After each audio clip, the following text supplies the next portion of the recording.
then. A tragedy did happen. 6 Nolan weeks. Wells is dead, and I'm going to find out how. But I tell you what, but you're talking about 6 weeks. About why no polygraphs have been taken. I'm just very curious. But why? Why? Defense lawyers wouldn't dream of letting their clients. They're not suspects. Let me get to the phone. Nancy, you're turning what's not a criminal investigation and want the trappings of one. Stop it. But when you talk about polygraph, his lips moving. I hear. Okay, yeah, just keep him just like that. Yeah, that's the way I like it. You want to get rich and then my camera don't work. And then get rich and then I'm gonna build a big ass house and then I'm the heart of my friend. He got something going on. It's just the way the authorities are behaving now that makes you go, wait a minute. If you have any type of a critical thinking brain, the way the authorities are behaving has to make you raise an eyebrow. Take the boys out of it, because it's the people in charge that are at fault at this point. The people in charge continuously breaching their duty. The people in charge continuously just stringing us along. Acting like we're going to forget. Acting like, hey, you already agreed on the joint inspection of the phone. And then you're going to go send a deadline for her to turn the phone over to you? That's not what was agreed upon. Y'all agreed to let Dr. Mitchell look at the body. And then y'all just sitting over there with y'all's thumbs up y'all's asses, acting like it's going to go away. Hey, guess what? It's not going away. Let's talk about the CTO call. Okay, or the CTO demonstration video, because that's what I call it. I was just sitting here thinking, and I was looking, and I continue to look over this video, and I'm thinking to myself, if that is supposed to be Wyatt sitting on the steering calling CTO, then why is the audio to the CTO call when Vicky asked him, what is it, the coordinations and things of that nature? Why say, let me go look? If he's sitting right there, where are you going to look? Do you have your current GPS coordinates? Let me go look. Now that can't be the call for them deleting the CTO call, right? It can't be, because they're already being told. So what was the point of that demonstration video and saying that that is the actual video? Because Warren said it was the video and Tatum posted it was the video of the specific. Attorney also said that that was the confirmed. But how so when they're already being told while they're doing the demonstration to the CTO call? I don't know, just my... Judge who hid Nolan Wells' phone strikes again. This time, it's with bribery. Let's talk about it. Right here in this photo, we see this news article published in July of this year that allegedly the judge who hid Nolan's phone paid $100,000, or tried to anyway, to rule Nolan's death as accidental. Why is nobody talking about this? Not only did she hide the phone, but she's also trying to bribe police. And yet she's still not arrested? Mississippi, FBI, what's going on? Because it seemed like there's selective enforcement here. It seems like y'all are not trying to hold this woman accountable. She was the one who had possession of Nolan's phone. And her son was one of the sons that was last spotted with Nolan. And then on top of that, here we are. She's allegedly bribing the police department to rule Nolan's death as an accident, willing to pay $100,000. $100,000. And yet, no arrest. Still? Yeah. It's time to get up in people's face. Judge Ashley, $100,000? Shoot, you give me that and I'll be quiet, and I wasn't even there. But nah, fool, your son going to jail, bro. Won't you save that money for these lawsuits and his commissary? Yeah. Now, to my question. Don't you understand why people are suspicious? Because from his phone, which no teen does. I get it, why he didn't have it in the water. I get that. I dive, I swim. I just went swimming with the dolphins with my twins. And yes, my phone was on the boat. But then I got it. I didn't let the boat take off without it. Then it was in the friend's custody for hours. Then we hear things may have been deleted because there's no snaps, no images, no emails going out for hours on end. And the friends had control of his phone. So at least you can admit that's why people are curious. I'm curious. Nancy, I think it's because people are out putting out misinformation and they don't have the totality of circumstances because they haven't heard from the boys, didn't watch the interview and all of this stuff, and they feel that it's convoluted. It's very straightforward to me and very clear in many areas that the boys are saying they did not have access. Christine, Nolan's mother, is not saying unequivocally that things were deleted. She was surprised that things were not present. Therefore, she insinuated that things may have been deleted. But she did not really say that the phone was deleted. And the fact that they did not communicate with both sides, meaning that I wish that the Nolan Wells family would have communicated with these boys instead of me, would have talked to their lawyers instead of me, then therefore they could have gotten a good perspective. The boys made mention in the interview that I did with them that they told Christine, Nolan's mother, that they had his phone and his keys in their possession.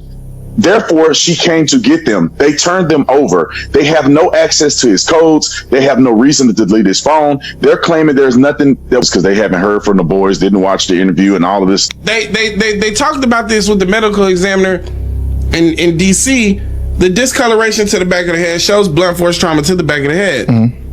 The fact that the throat is missing means that they're hiding the evidence of a death, whether that be I think that's what it is. Blunt force trauma, then strangulation, hit you in the back of the head and then choke you to death. But this is not finna let this go. Nobody's finna let this go. They're not gonna get away with this shit. If I'm gonna cover this shit every week, I'm gonna say something about it every week. Rest in peace, Nolan Wells, every week. But arrest everyone involved. Arrest the parent, arrest the judge who tried to cover it up, arrest the judge who allowed them to park the boat at the house where it got cleaned at, arrest the judge who tried to use her power to deceive the public, disbar her, arrest all the children involved. All the children have contradicting stories, but they was all there. So word has it that on the island that day they were doing MMA style fighting, people were recording stuff. Well, Carter got into a fight and I guess got his ass handed to him. Allegedly, Warren confronts Nolan about possibly recording the fight and probably wanting it deleted because he just got his ass beat and they didn't want that circling around. And so Warren takes the phone and now Nolan's screaming, "Give me back my fucking phone." They're saying that Nolan then got on the boat before the boat left. Nolan got on the boat. Allegedly, this is what somebody is saying that was there, that saw this. It would definitely make sense, for sure. It would also make sense why they're not giving the Wansleys and Crump and his team a time and date to go through the phone together. Why don't they want to go through the phone together? Because they're going to see that video is probably deleted. I'm sure people are going to come to me in the comments, "Oh, you're just making shit up, you're grifting, you're doing this." Listen, I'm just sharing what I have come across in my own little investigation. Everyone who's in my comments talking about the Snapchat location and the Life 360 location being different locations, the reason why I posted the video that I posted is because of this interview, which to Seema says that Javon and Jalen looked at the Snapchat and that's where Nolan's phone was pinging and it was like a whole bunch of people in that area. So that's why they went to the house to get the phone. That's when we started tracking the phone. Well, for Christine, it said one place, but for them on Snapchat, it showed another place. So that's the place we went to. And it showed that everybody that was in the house, it was like a lot of people there. Like it was, I'm not familiar with all the kids. I only know like one or two there. But it showed that the phone was at what a lot of people were at. So that's how we knew where to go to. We went there. They were all there. They were sitting there, lights off, watching TV. Did they immediately give you the phone? Because knowing that phone was there. It took about 15. They did. They gave me the phone, but it took about 15 minutes to get the phone. Because I even asked, I'm like, did y'all have to walk back to Horn Island to get the phone? Or like, where's the phone? Because it took so long when they said it was in, when Wyatt told me it was in his truck, it took him so long to get the phone back to me. Christine, so when they brought the phone back. I'm sorry, go ahead, Tashima. I want to hear that. When they brought the phone, after I said something about it, he was like, well, she's going to get it. I was like, who's going to get it? He's like, the girl's going to. Did you catch this in Random Tatum's interview? About anything else that was mentioned, thousands of lies, and now, oh, the audio comes back, and all of a sudden we can hear Nolan yelling in the background, screaming, we're screaming about how he's dead. That's just a complete lie, and it's another lie. release the audio of the staged video then. Release it. That's a big slip up. It's a big mistake to say those words when you were actually there. Metro area attorney is now part of Nolan Wells' family's legal team. Months now since his body was found on Horn Island, and we're no closer to finding out what happened to Nolan Wells. The family has added some new legal firepower with a local attorney joining the legal team. I think it helps to have somebody local who's, from the soil, somebody that, is kind of familiar with the terrain, with the people. Jackson criminal defense attorney Ahmad Smith signed on 3 weeks ago. Smith will assist National Civil Rights Attorney Ben Crump, along with the NAACP Office of Legal Counsel, working on an independent investigation. Many, including Wells' parents, have raised serious questions about how law enforcement authorities on the Gulf Coast are handling the investigation. They've spoken out publicly often enough to suggest that they have some skepticism about the way that this process has played out. Wells' body was found washed up on the water 2 days after he and a group of friends set off on a boat from Ocean Springs to Horn Island on 4th of July. Smith says the cases are the attention from around the world. Some are worried about a cover-up. There have been instances where black bodies have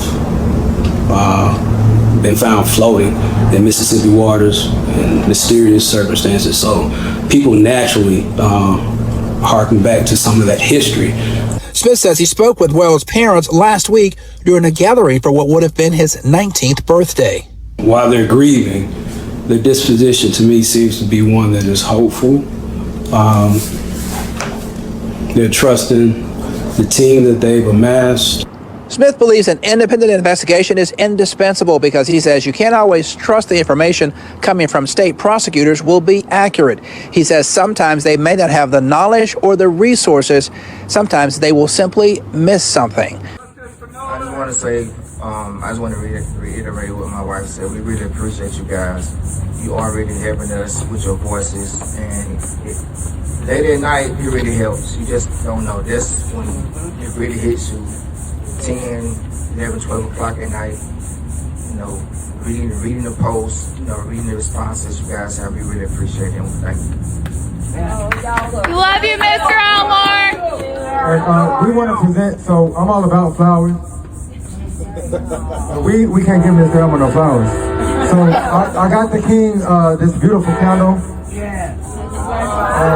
And I got Miss Wells these beautiful flowers. Because what I understand as someone that's going through a similar situation is, without y'all, we wouldn't be able to do this. Nobody would be able to, we stand 10 toes down behind the Wells family. We don't care what you say, we don't care what you do. And I'm gonna just put it like this. We got the barricade for you now, Miss Wells and your family. When I say y'all go join it, we gonna pull anybody that get online and talk crazy into the barricade. And if you don't block us, we just gonna keep going. Okay, so before I play this, I want to quickly explain what I did, what you're looking at on the screen, and why I chose to approach this audio the way that I did. As a professional audio engineer with experience in dialogue editing, dialogue cleanup, sound design, and post-production, I decided to work on that CTO call using traditional audio processing techniques rather than relying on any AI voice separation or AI enhancement. My goal was pretty much to preserve as much of the original recording as possible while making the quieter dialogue and background audio easier to hear. So I basically used techniques such as subtractive EQ, compression, gain adjustments, noise reduction, frequency isolation, and other traditional processing methods. So what I did was I separated Vicky, the CTO dispatcher, from Warren and the audio originating from the boat so that I can concentrate more closely on what was happening behind and around Warren, pretty much on the boat. And I specifically chose not to rely on AI because aggressive AI enhancements and voice isolation tools can sometimes introduce artifacts and distort the speech or create ambiguity around the sounds that were originally present. And for something this serious, I wanted my processing to remain as conservative as possible. You'll also notice time code and dialogue written on the side of the screen and pop up during each segment. That dialogue represents what I personally hear as an audio engineer while processing and repeatedly reviewing these sections. I'm pretty much providing it as a listening reference, not as a declaration that my interpretation is the only possible interpretation. And that's important. I want you to listen for yourself, use headphones if you have them, listen closely, and decide with your own ears what you believe is being said. You can also return to the original unprocessed recording and compare directly with what you're hearing here. You'll also notice that my time code may not match the regular timestamp on the original uploaded video. And that's because I'm working inside a professional post-production timeline, a digital audio workstation, basically using SMPTE time code, which in film, that's displayed in hours, minutes, seconds, and frames. Film and TV timelines are completely different from timestamps that you see when you're watching regular videos or when you're watching a movie and you hit pause. So basically the time code on the screen is there to identify the precise location within my working session, not to represent the elapsed timestamp displayed by the original video player. And I hope that makes sense. For this first video, I'm sharing only approximately 37 seconds of the call. I originally intended to continue much further, but once I separated the dispatcher from the boat and started concentrating exclusively on the background dialogue, what I believed I was hearing became extremely difficult for me to process emotionally, and I needed to take a mental break. But I wanted to release this portion because some of the details that stood out most to me occur very early in the call, like right at the top of the call. And so I'm gonna let the audio play. Read my transcription if you want to reference, but don't allow it to determine what you hear. I want you to listen first, listen again, compare it with the original recording, and then judge it with your own ears. I hope this breakdown helps. And my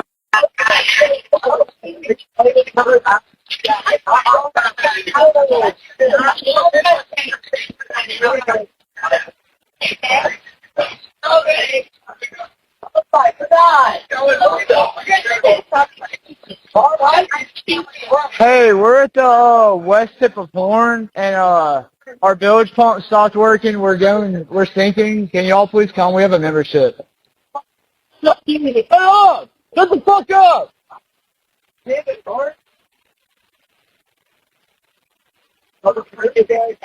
Part of my friend. You want to get rich and then like My camera don't and then work. like get rich and then I'm gonna build a big ass house and then I'm the part of my friend. You want to get rich and then like My camera don't and then work. like get rich and then I'm gonna build a big ass house and then I'm the part. Here's the problem with the DA's last statement on the Nolan Wells investigation. If you read it fast, or you're not a lawyer or former prosecutor like me, you may have missed it. So let me show you. Right after Nolan's family's lawyers published letters they sent to her office, the DA told the press she doesn't have the same freedom as private individuals. People, she says, may publicly adopt a narrative and choose one fact over another, who may be able to control what bits of information they share, and whether it's in context, twisted, or misconstrued. I totally get that sometimes the DA can't publicly comment on an active investigation. But that's not all she said. The problem is the timing, the framing, and the selectivity with which the DA chooses to engage the media. You know when she was silent? When attorney Tyler Cox went on the Dan Abrams show with the narrative that the victim's family wasn't cooperating with her office. Crickets when Judge Ashley Cole, an elected judge with additional obligations under the judicial conduct rules, publicly shared bits of information surrounding an active investigation. But now, when the victim's family tries to clear up confusion, she decided it was time to go to the press and talk about misconstruing facts and choosing narratives. Only when Nolan's family's lawyers speak up. She says public commentary doesn't make a speaker transparent. But what is transparent is how questionable law enforcement's engagement has been with the victim's family. You know, the people who loved and raised Nolan. The people who just want answers. Y'all, look at this. Do y'all see this? This was about an hour ago.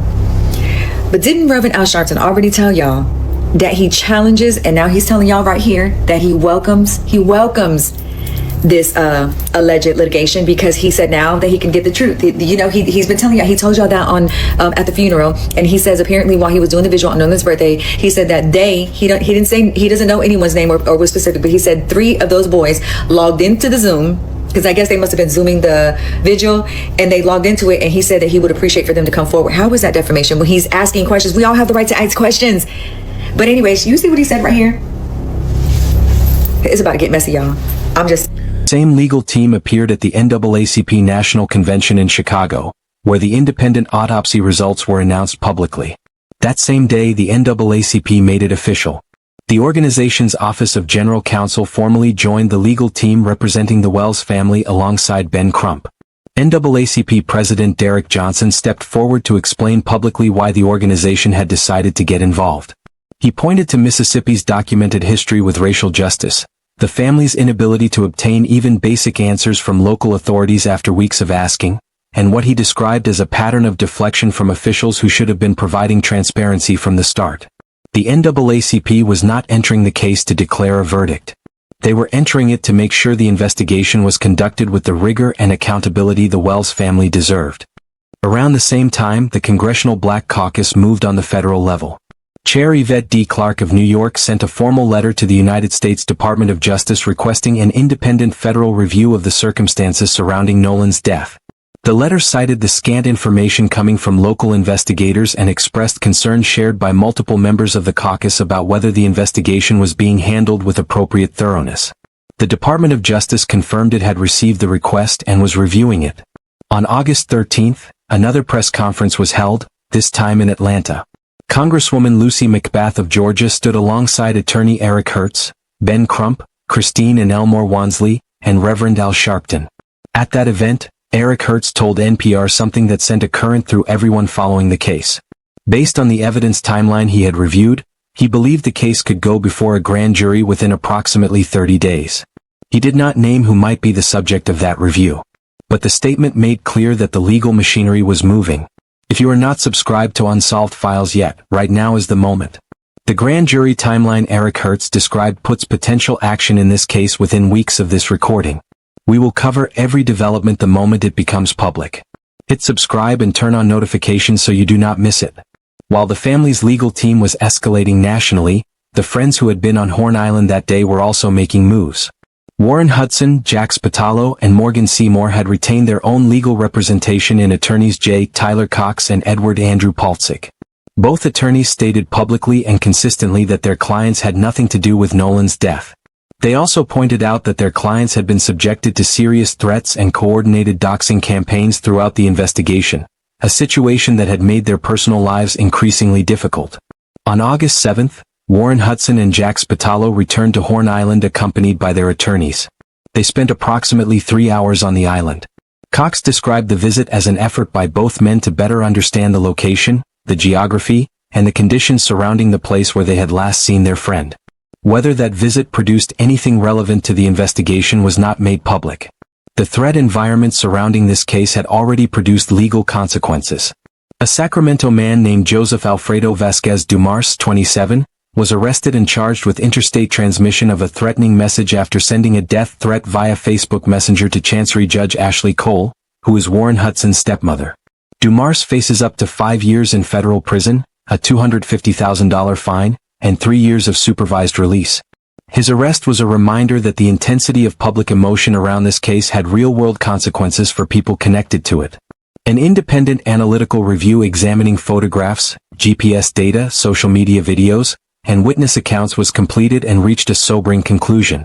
Despite all the material available, a material gap remained in the timeline between Nolan's last independently corroborated sighting at 3 p.m. and the recovery of his body 2 days later.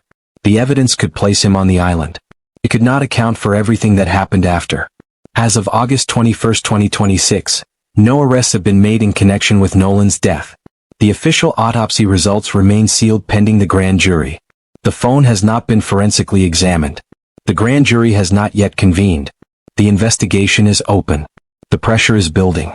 And the answers are still outstanding. Here is where this case stands right now, stated plainly. The official autopsy results are sealed. The phone has not been examined.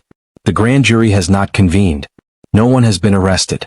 No cause of death has been formally established.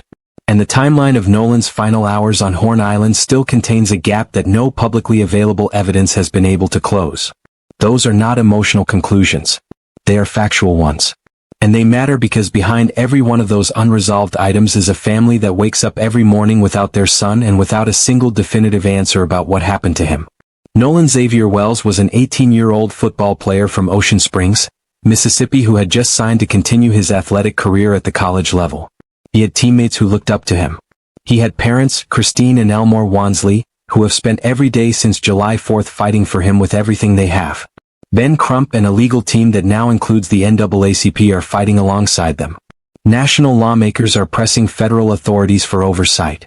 And still, the most basic question in this entire case has not been answered. What happened to Nolan Wells on Horn Island? That question is why Unsolved Files exists. We do not cover cases until they get uncomfortable and then move on. We stay. We follow every filing, every hearing, every development until there is resolution. If you are not subscribed yet, do it now. Turn on your notifications. Because the next update in this case, whether it is the phone examination, the grand jury decision, or something no one has seen coming, will be covered here the moment it becomes public. Drop your location in the comments. Tell us what you think the phone examination is going to reveal. And tell us whether you believe the grand jury will finally deliver the answers this family deserves. We will see you in the next update.